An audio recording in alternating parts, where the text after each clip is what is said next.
이제 여기 와서 잠깐 묵상하는데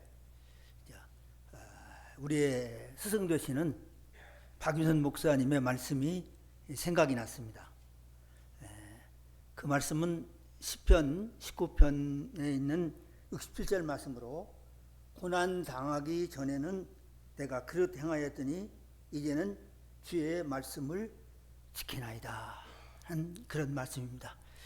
박유선 목사님이 말씀하시기를 어제까지는 못 깨달았는데 오늘은 깨달은 그런 경우가 있다는 거죠. 그러면 어제와 오늘 그 사이에 무슨 일이 벌어졌냐 그러면 잘못 살았다는 것이 생각나게 된다는 거죠. 무엇을 통해서? 말씀을 통해서. 그러면 잘못 살았다는 것을 깨달으면 그 다음 단계는 뭐가 뭐냐면 회개가 일어나야 된다는 거죠. 회개가. 그러면 회개가 일어나면 그 다음 단계는 뭐냐? 고쳐먹어야 한다는 거죠. 신학생들이, 목사들이, 제 말이 아닙니다. 박유선 목사님 말씀입니다. 신학교에 와서 말씀을 깨달으면 이거 써먹어야지. 어디에 써먹습니까? 설교에 써먹는 거죠. 그건 말씀 깨닫는 게 아니라는 거예요. 말씀 깨닫는 건 그 말씀을 통해서 내가 잘못 살은 것을 알게 되고 그래서 회개하게 되고 그래서 그 다음에 고쳐먹어야만이 그게 제대로 말씀을 깨닫는 거라는 거죠. 그러니까 말씀은 태극박으로 깨닫는 것이 아니고 가슴으로 잘못 살았구나 하고 깨달아야만이 그게 진짜 깨닫는 거고 진짜 사는 거라는 거죠. 그렇지 아니하면 태극박만 커져가지고 하나님 제가 다 합니다. 바쁘신데 하나님 잠깐 계십시오. 제가 설명하고 있습니다. 이렇게 하나님 앞에서 어른 노릇 하려고 하는 자들이 목사들이라는 거죠. 그 말씀이 기억이 났습니다. 여기는 삶을 통해서 체득되어진 하나님의 말씀을 가르치는 그런 장소가 될 겁니다. 사실 제가 합신의 강의를 하면서 그때는 뭐 제가 제일 어렸으니까 이제 우리 신학생들하고 친밀하게 지냈는데 초창기에 두 사람이 기억이 납니다. 한 사람은 이영무 전도사입니다. 무엇이 기억나냐 그러면 그분은 새벽 기도에 오면 무릎을 꿇고 찬송을 부릅니다. 그냥 부르는 게 아니라 정말 마음을 다하여서 찬송 부르는 걸 보게 됩니다. 또 한 사람이 기억나는데 그게 임선재입니다. 임선재는 무릎을 꿇고 그놈의 소리가 어디서 나오는지 소리를 질러대면서 기도를 합니다. 저도 조금 찬송은 잘 모르지만 소리는 질르거든요. 이제 그러다가 제가 최태송 목사 어머니가 하는 그 기도원에 좀 기도를 하러 갔습니다. 근데 들려오는 소식이 임선재가 암벽에 걸렸다. 그래서 제가 그래서 하나님께서 임선재를 준비했구나. 그래 소리 지르더니 이제 불러가려고 불러가면 못 부르니까 지금 조금이라도 소리 지르라고 그런 기회를 준 모양이다. 그런데 안 죽고 살았더라고요. 그러다 또 얼마 있으니까 또 죽는데 그런데 또 살아났어요. 그래서 오늘 이렇게 그리스도 말씀 학교를 또 개설하게 되었습니다. 그렇기 때문에 임선재 목사의 그리스도 말씀 학교는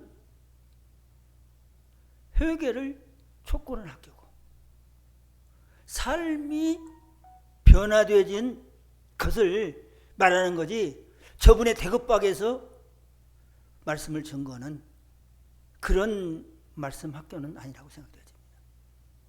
정말 이 학교가 처음에는 제가 생각하기를 이거 한번 하고 나면 어떠지? 그런데 며칠 전에 아니요, 1기, 2기, 3기 하나님이 언제 데려갈지는 모르지만 임선재가 살아있는 동안에는 이 학교는 계속돼야지 하는 그런 생각을 해보게 되었습니다. 저는 2월 15일 날 귀국을 했습니다. 귀국을 했는데 한 2, 3일이 지났는지 전화가 따르릉 왔어요. 받아보니까 임선재 목사입니다. 그리스도 말씀 학교를 개설하는데 목사님이 개강하는데 개강 설교를 좀 해줘야겠습니다 그러더라고요. 임선재하고 나하고는 꽤 이제 그런 관계가 있기 때문에 좋다고 그랬습니다. 그러고서 2개월의 세월이 지났습니다. 그런데 설교 본문, 설교 제목을 물어보지를 않아요. 그런데 내 대급박 속에서는 이 본문을 가지고 올까, 저 본문을 가지고 신학을 하다가 구약 생각하다가 이러다가 생각하다가 사실은 창세기 45장 끝자락에 가면 야곱이가 내가 죽기 전에 내 아들을 좀 만나봐야겠다 그런 고백을 합니다. 정말 꼭 만나고 싶은 거죠. 죽기 전에 만나고 싶은. 근데 벌써 그때는 죽기 전에라는 말을 쓰고 있기 때문에 그 양반도 별로 몸이 좋은 상태는 아닌 것 같아요. 또 그가 바로에게 내가 내 나이가 내 조상 선배들보다 많지는 못하지만 130년이다. 130세입니다. 그런데 험악한 세월을 보냈습니다. 라고 하는 이 고백을 하게 되죠. 그때가 언제냐 그러면 야곱이는 130세고 요셉이는 몇 살이냐 하면 총리가 된 지가 30세지 않습니까? 그 다음에 풍년을 7년을 지냈지 않습니까?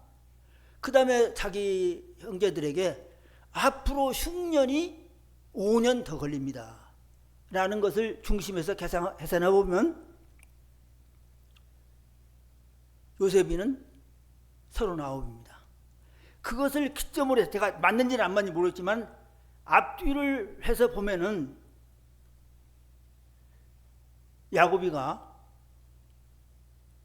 14년을 자기 삼촌 라반의 집에서 수고했고 그 14년의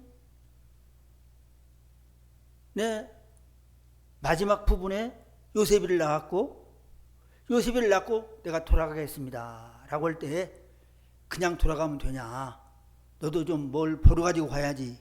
그래가지고 6년을 지내고 이제 20년 만에 돌아간다는 거죠. 그때 나이가 몇 살인가를 한번 생각해 보세요. 잠깐 이런 건 제가 뭐 더 이상 말할 필요는 없고, 그런데 46장에 보면 하나님께서 야 야곱아 야곱아 너 애굽 가는 걸 두려워 말라 그렇게 묻습니다. 내가 야곱이라고 한다면 하나님 제가 두려워하게 생겼습니까? 내 아들이 무슨 인질입니까? 내 아들이 무슨 뭐 감옥에 있습니까? 내 아들이 총리예요. 사실은 실세입니다. 그러면 내가 하나님이라면 그런데 나 몰랐다니 그 없는 걸 하자.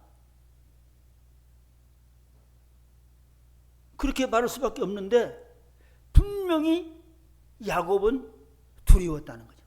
자기가 꼭 가고 싶은 그 길을 가고 또 그 길을 가다가 건강 문제가 아닌다며야 죽을 일도 없는데 두려워하는 그 야곱. 왜 그러냐는 거지. 야곱이는 말하자면 한다고 하면 하는 사람입니다.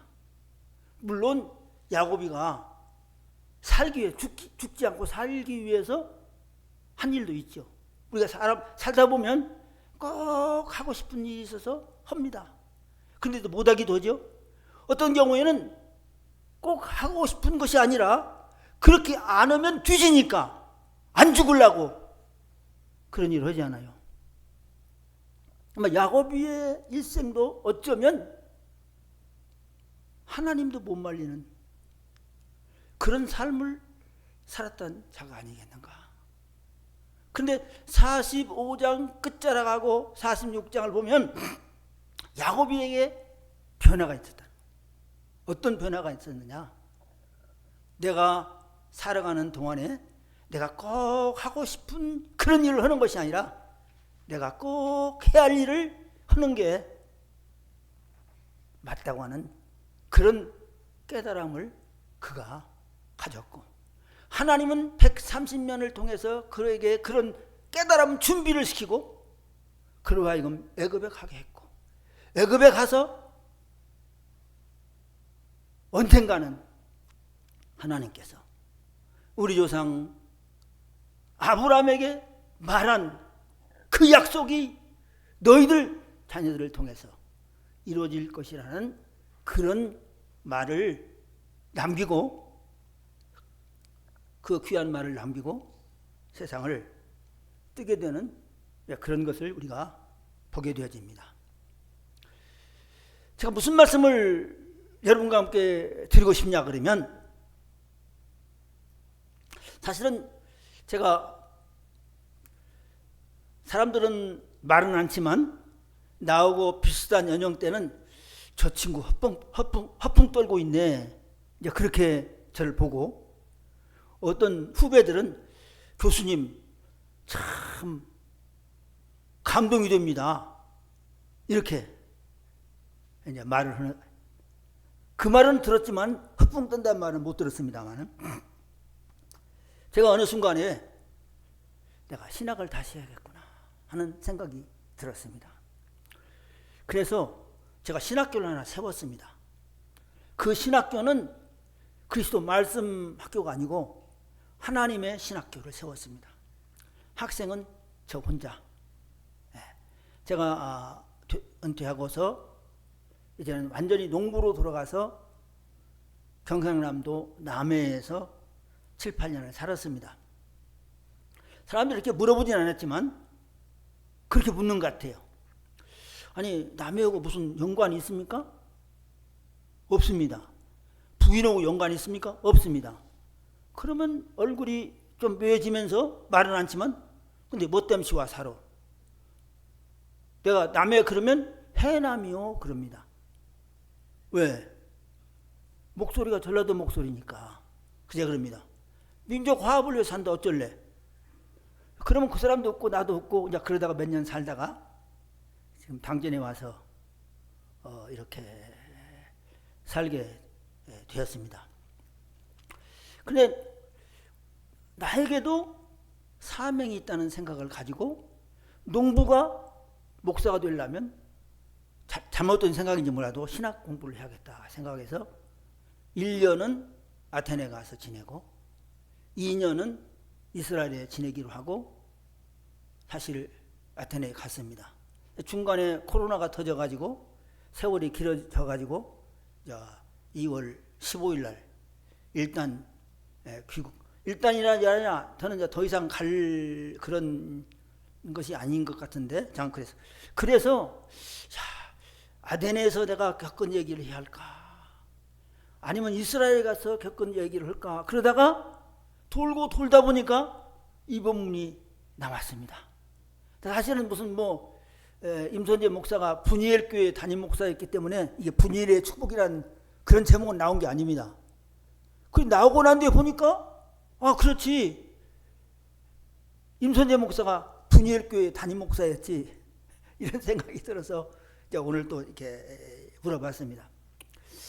제가 이 본문을 통해서 전 길게는 설교하지 않습니다. 지금 제가 시간을 보고 있습니다. 앞으로 많으면 5분에서 10분 안에 마치려고 생각합니다.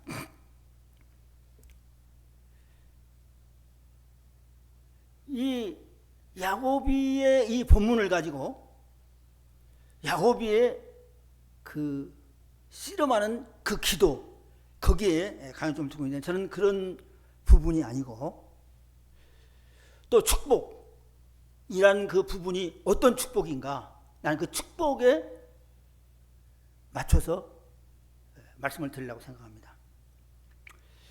저는 이 본문을 보면서 하나님이 말하자면 한독뼈를 때려 부셨는데, 축복해 줬으면 그 한독뼈가 부러졌다가 어떻게 돼야겠습니까? 정상으로 돼야지 않겠는가. 근데 이게 뭐라고 합니까?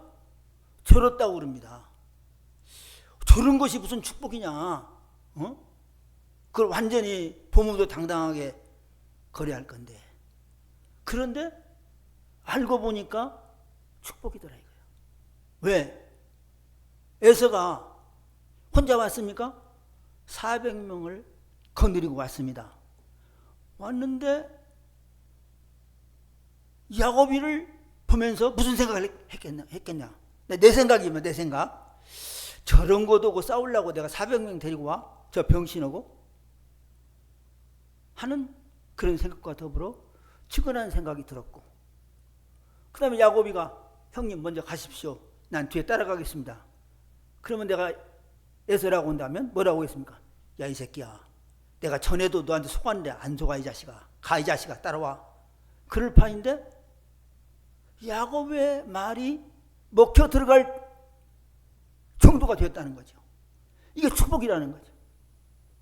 긴 말 않겠습니다. 또 다른 것도 또 계속해서 보면은 예를 들어서 디나 사건도 있고, 또 그다음 여러 가지 사건이 있는데, 그런 사건을 통해서 야고비가 이제는 내 힘으로는 안 되는구나. 내 힘으로는 할 수 없어. 임선재 목사 그렇잖아요. 걸어다니는 지점이라고 했는데, 증권회사에서 임선재 목사가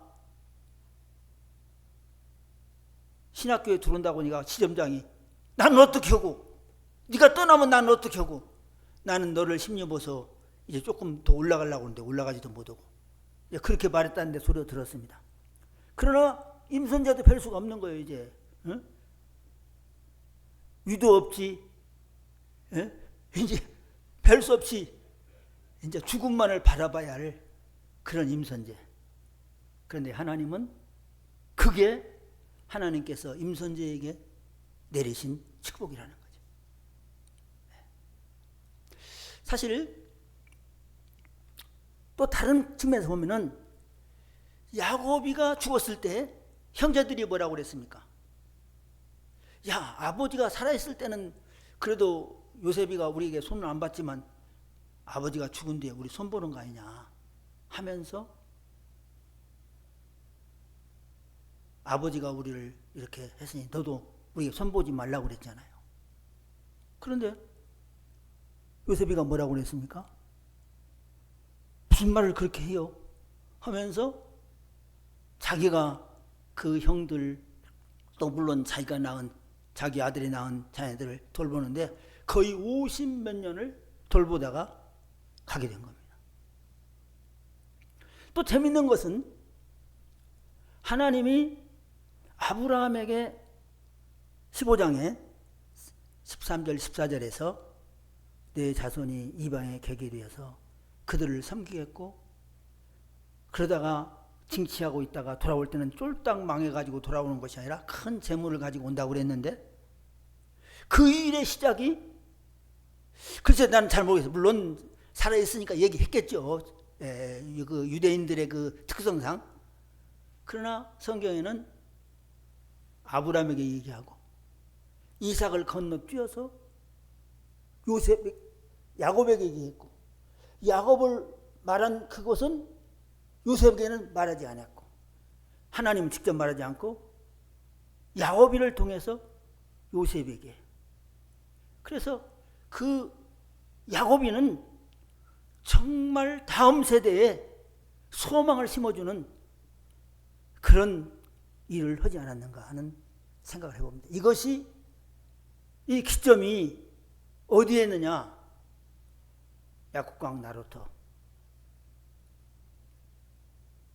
거기에서 사실 싸움을 할 때는 하나님이라고 알고 하나님의 사람이라고 알고 싸움을 시작한 것이 아니라, 자기가 싸움을 걸은 것이 아니라 걸어오니까 하다가 결국에 이분이 하나님이구나, 내가 하나님을 만났구나. 마치 이사야가 6장에서 망하게 되었다, 내가 하나님을 보고 보았으니 나는 죽겠다고 하는 것처럼. 그런데 하나님께서 이사야에게 사명을 주는 것처럼 야곱에게 그런 것을 주셨다는 거죠. 그렇다고 한다면 저 결론은 그렇습니다. 제가 이 본문을 잡을 때에 과연 임선재의 일생은 어떤 인생이에요? 성경에서 찾아보면 어떤 사람과 비교할 것인가? 또 임선재를 통해서 이루어지는 그리스도 말씀 학교에 오는 사람들은 어떤 사람들이 되어야겠는가? 적어도 임선재 같은 그런 사람들이 나와야 하지 않겠는가? 다음 세대. 사실 요셉이가 마지막에 죽으면서 내가 죽는다, 그런데 내 시체를 하나님이 너희들을 데리고 갈 때에 데리고 가달라, 그러지 않습니까? 나 같으면 아니 뭘라고 그래요? 그냥 죽고 바로 갖다 묻어버리지. 근데 왜 야곱이가 말을 들은 요셉이는 자기의 무덤을 새김에 두지 않고, 아니면 자기 부모들이 할아버지가 붙어있는 헤브론에 묻지 않고 또 그렇게 묻게 했냐는 거죠. 어떤 초등학생한테 물어봤더니 그거야 간단하지요. 뭐가 간단하냐 그랬더니 요셉이가 죽은 뒤에 발 갖다 묻으려면 시체가 무겁답니다. 근데 몇백 년이 지난 뒤에 살은 다 없어져 버리고 빼다고만 가지고 가니까 얼마 무겁지 않으니까 그게 좋지요 그러더라고요. 그래서 그랬을까요? 야곱의 말을 들은 요셉이는 요셉의 무덤을 보면서 그 후손들은 무슨 생각을 했겠습니까? 우리는 언젠가는 돌아가야 할 인생. 뿐만 아니라 애굽 사람들은 요것들 봐라, 좀 한번 손 좀 봐줄까 하려다가 요셉의 무덤, 제 해석이에요. 요셉의 무덤을 보면서 아니 그래도 우리가 요셉 때문에 살았는데 이것들이 요셉의 형제들이 아니야, 요셉 자손들이 아니야, 우리가 이러면 안 되지. 이런 일을 향하게 돼. 이 모든 것이 야곱으로부터 시작이 됐다는 거죠. 그렇기 때문에 우리가 볼 때 어떻게 보면은 누가 말씀을 받았느냐? 말씀을 받은 자가 요셉이 아니라, 하나님으로부터 받은 자가 요셉이 아니라 야곱이라는 거죠. 그렇기 때문에 37장에서부터 50장까지 역사는 요셉의 역사가 아니라 야곱의 역사라는 거죠. 제가 바라는 것은 앞으로 이 그리스도 말씀 학교가 한 번으로 끝나는 것이 아니라 두 번, 세 번 임선재 목사가 하나님께서 데려가기 전까지는 계속되어져서 이 말씀 학교를 통해서 내가 고난 당하기 전에는 그렇게 생각했더니 이제는 주의 일례를 지키나이다 하는 그런 고백하는 사람들이 박윤선 목사님의 말씀처럼 나와서 정말 합신. 야, 그 학교는 정말로 세워져야 할 학교였고 그 학교는 주님 오시는 날까지 계속 뛰어져야 할 거다. 왜? 그들이 그리스도의 말씀 학교를 통해서 새로지고 한국교를 새롭게 하는 일에 놀라운 역사를 하기 때문에 그렇다고 하는 그런 고백이 나올 수 있는 그런 그리스도 말씀 학교가 되기를 바랍니다. 기도하겠습니다. 하나님 아버지 감사합니다. 오늘 또 이렇게